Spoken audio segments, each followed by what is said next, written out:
त्यानंतर तुमचं पुन्हा एकदा स्वागत। मी थेट जातोय विनोद तावडे यांच्याकडे। तावडे, मला सांगा, जावेद आनंद काय म्हणाले तुम्ही ऐकलत?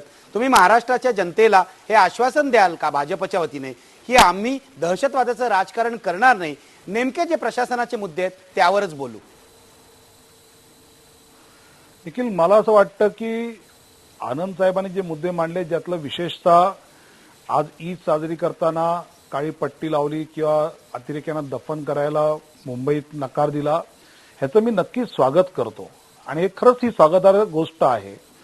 पण जे नाचण नावाच्या आरोपीला भिवंडीजवळ अटक करायला गेले त्या अख्ख्या गावाने त्याला विरोध केला किंवा भिवंडीमध्ये पोलीस चौकी बांधायला विरोध केला, तिथे आनंद साहेबांनी गेलं पाहिजे आणि ती पोलीस चौकी कशी बांधणं। साध्वीला अटक झाली तेव्हा भाजपच्या लोकांनी विरोध केला, शिवसेनेच्या लोकांनी विरोध केला, म्हणजे नाचणचे समर्थक आणि तुम्ही यामध्ये काही फरकच दिसत नाहीये लोकांना।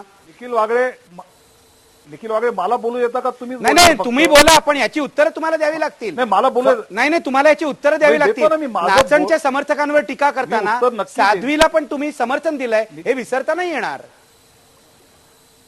निखिल वागळे, माझं बोलणं पूर्ण झालं? बोला ना, बोला, अगदी बोला। आणि तुम्हाला जो मुद्दा मला पूर्ण करू द्या ना आधी। अगदी बोला, बोला बोला, तुम्ही मध्ये बोला, कसं चालेल? बोला बोला। त्यामुळे जर भिवंडीला पोलीस स्टेशन झालं पाहिजे असं कमिशनर पासून हवालदारपर्यंत सगळ्यांचे रिपोर्ट असताना तिथे विरोध होतो, तिथे आनंद साहेब गेले, तर मी त्यांचं नक्की स्वागत करीन। आज जे झालं ते स्वागतार्ह आहेच।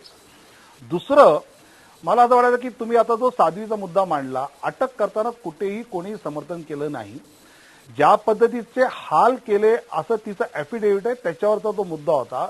आणि बसवराज पाटील तसे तरुण माझे मित्र आहेत, नवीन प्रवक्ते आहेत, पण इंदिरा गांधींच्या हत्येनंतर काँग्रेस दहशतवादावर लढली होती आणि राजीव गांधीच्या हत्येत सुद्धा त्यांनी भांडवल केलं होतं, हे ते कसं विसरतात? तावडे, काँग्रेसने काय केलं मी त्यांना विचारतोय। मला सांगा, तुम्ही साध्वीचं एक समर्थन करताय, हेमंत करकरेंवर ज्या पद्धतीचे आरोप केले तुमच्या मित्रपक्षाने, तुमच्या पक्षाच्या काही नेत्यांनी, त्याचं सुद्धा तुम्ही समर्थन कराल का?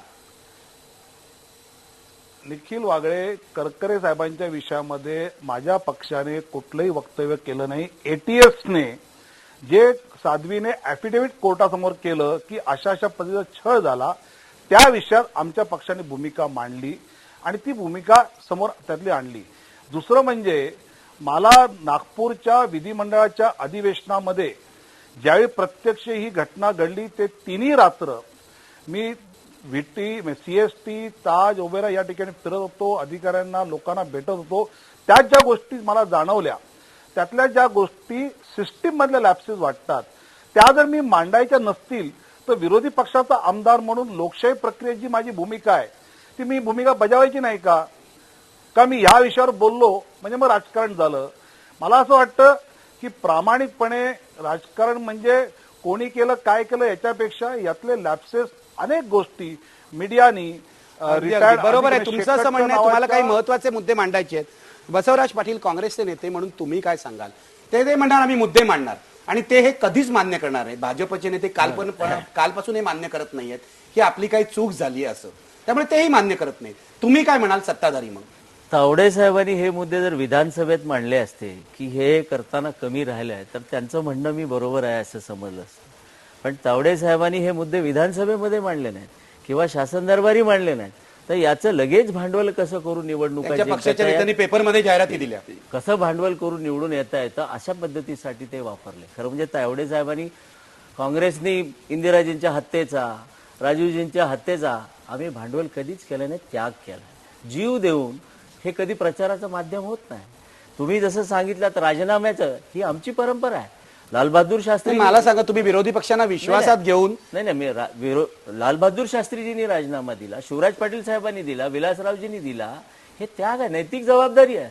हे काँग्रेसच करू शकतं की आमची नैतिक नाही, हे सगळं बरोबर। मला सांगा, या अधिवेशनामध्ये विरोधी पक्षांना विश्वासात घेऊन तुम्ही त्रुटी राहिल्या असतील, म्हणजे माझं तर असं म्हणणं आहे की तुमचं सरकार असो, त्यांचं सरकार असो, या सिस्टीम मधल्या त्रुटी आहेत, व्यवस्थेमधल्या त्रुटी आहेत, त्या कोणाचंही सरकार आलं तरी काढाव्याच लागतील।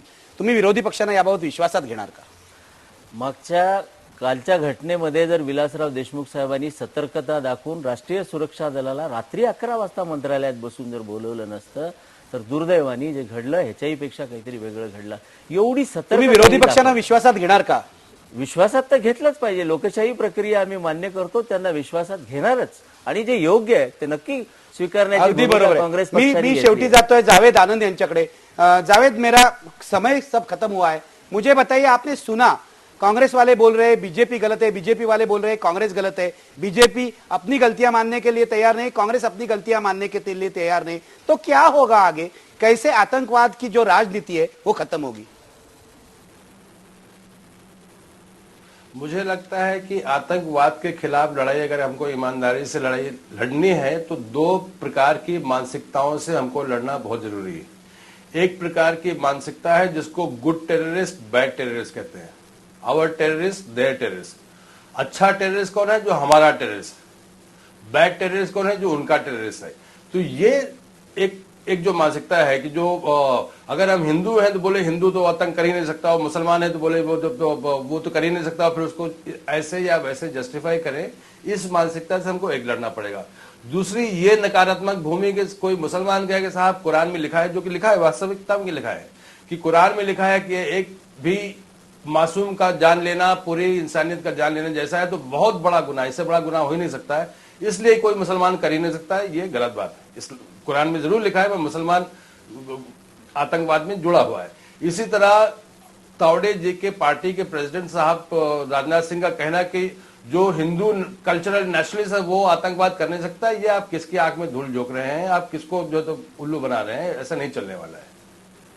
तो ठीक आहे, मला असं वाटतं शेवटी इतकंच म्हणता येईल, सर्व राजकीय पक्षांना जनता म्हणून आवाहन करता येईल की दहशतवाद ही अधिक गंभीर समस्या आहे, हिचं राजकारण करू नका.